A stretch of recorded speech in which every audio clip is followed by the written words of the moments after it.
Chapter 16, Wish. Guess what? Bertha said when I got home. She reached into the pocket of her apron and pulled out an envelope. You got a letter from your daddy. I did? I stared at the envelope in her hand. That was Scrappy's handwriting, all right. Giant, wriggly printing, like a first grader wrote it. I put Wishbone's leash on and took him out front. I sat in Gus's lawn chair by the garden and stared down at the envelope. Miss Charlie Reese. If Mama had sent me a letter, which she never would, she would have written Miss Charlie Mage Reese to aggravate me. Then she would probably tell me goodbye because she was starting her new life without me. I studied the envelope for some more. Wake County Correctional Center was printed in the corner. Well, now that didn't sound nearly as bad as county jail. I think folks in the county jail have to stay for a long time. But if Scrappy was just getting corrected, maybe that wouldn't take too long. I sniffed the envelope to see if I could smell his aftershave, but I couldn't. I took out the folded notebook paper and smoothed it on my lap. Dear Charlie, it's your old Scrappy Pappy here saying hello, and how are you? I am fine. This place is okay, except for the lumpy gravy and lousy pillow. Jackie came to visit and brought me Hershey bars and toothpaste. I bet you are having fun with Gus and Bertha. Tell them I will send some money when I can. Love, Scrappy. I turned the paper over to see if there was more on the back. Nope, that was it. I looked at the word love. I traced the letters with my finger. Then I folded the paper up and put it back in the envelope. The next day I was bored by lunchtime. I'd practice sit and stay with Wishbone. I'd help Bertha inspect the okra to figure out how many jars we'd need for pickling.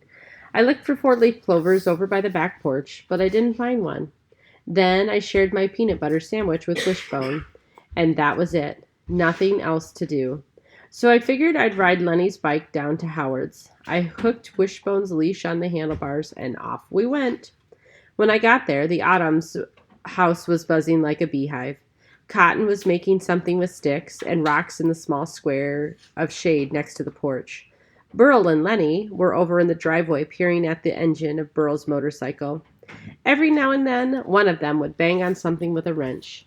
Dwight was tossing a basketball into a hoop on the streetlight pole at the end of the yard. And Howard? I couldn't believe what he was doing. A crossword puzzle. Sitting on the ratty couch on the porch doing a crossword puzzle? What kind of kid does that on the first day of summer? Hey, he said, adjusting his glasses. Wishbone jumped on the couch next to him and flopped over on his side, panting. Hey! I lifted the hair off the back of my neck and fanned myself. It sure is hot, I said. Want to study for Bible detective? Howard asked. Bible detective? I almost said, are you nuts? But for once, I managed to keep my thoughts to myself, and I said, no, not really. I'll give you some of my Bible bucks, he said. I shook my head. That's okay. Then what do you want to do? I shrugged. I got a letter from Scrappy, I said. Howard sat up straight. You did? He put the crossword puzzle on the couch beside us. From jail? It's not jail, I said. It's a correctional facility. Same thing, Howard said.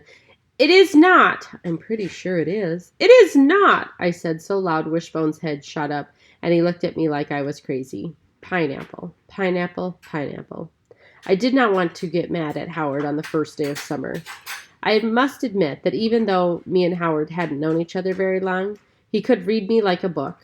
I could tell he knew I was wrestling with the temper of mine again, because he changed the subject and just said, well, that's good that you got a letter. He scratched Wishbone behind the ears. What'd he say? I want to tell Howard that Scrappy said how much he misses me and he can't wait to come home and watch Wheel of Fortune with me again. That he was gonna cook a fancy supper for Mama with candles on the table and Willie Nelson on the radio, and maybe she wore that red dress he loves so much. And that when Jackie got her driver's license, he was gonna let her drive all of us out to the country to buy corn and strawberries at a farm stand by the side of the road. Then we'd go home and have a barbecue out in the yard, and we might even hold hands and say the blessing like Howard's family did. But I didn't tell him any of that. I told him the truth. He said they have lumpy gravy and lousy pillows, I said. That's too bad. I almost told him that Scrappy signed his letter with the word love, but then that would probably sound dumb to a boy who gets loved so much every day of his life. Hey, maybe Mama will help us make cookies to send to him sometime. Really? Sure, Howard said. Want to go down to the creek? Okay. So me and Howard and Wishbone went behind the garage and followed the narrow trails that snaked through the cool, damp woods. I loved the earthy moss smell of the air and the soft trickle of the ferns and the bowed down bowed down along the edges of the path. Wishbone trotted beside me, stopping every now and then to sniff a tree or root around in the pile of rotten leaves. I wonder if he had been on the trail before. I bet he knew these woods better than anybody. Maybe he'd even slept under these very trees. I wanted to take his leash off and let him run free, but I was scared to. What if he decided he hadn't had enough of me and ran off to be a stray again? When we got to the creek, Wishbone nearly pulled me in when he jumped into the clear, gurgling water. Howard and I took off our shoes and stepped from rock to rock while Wishbone leaped and pranced, sending up splashes of cold mountain water. This feels good, I said. I know, Howard teetered on the slippery rocks, and I was sure he was going to fall in any minute, but he didn't.